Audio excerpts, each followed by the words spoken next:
Hi everyone, Byron Martin here at Logis, and among all the indestructible plants we have, the Aspidistra is probably at the top of the list. And it has got a reputation for being incredibly enduring and not dying under very severe conditions. The name cast iron plant came from the fact that it was one of the few houseplants that actually could grow in the houses of the 19th century, where light level was very low and temperatures were also very low. It's actually a native of Japan, and it can take quite a bit of cold. It grows into our Caroliners as a landscape plant where it's used for bedding and also ground cover.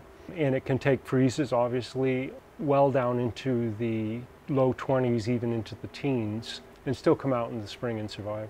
So as a houseplant, it's actually shown us the amount of stress it can take, and though in the Martin home where we have warmth and more light, it actually thrives.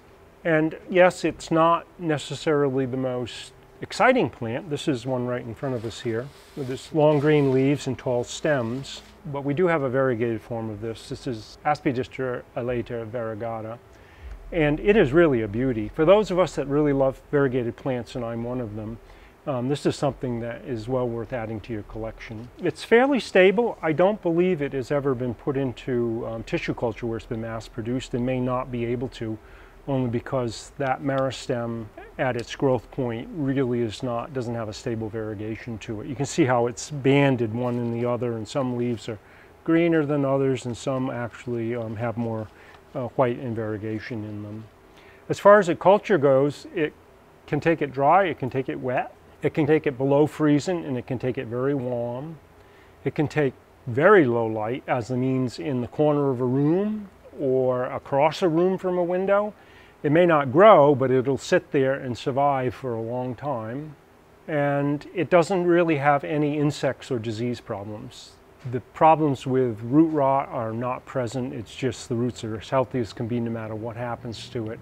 And there really isn't anything that feeds on it. The variegated form is somewhat slower growing. That's the only thing you need to remember. If you're going to get one, it's going to take a little bit longer to grow it. But other than that, they're pretty much the same in terms of their culture. So it's really a great plant for the just unbelievably difficult spot, but also for those that want to have green plants to fill a growing area. If you'd like more information on the Aspidistra later, visit us at logis.com.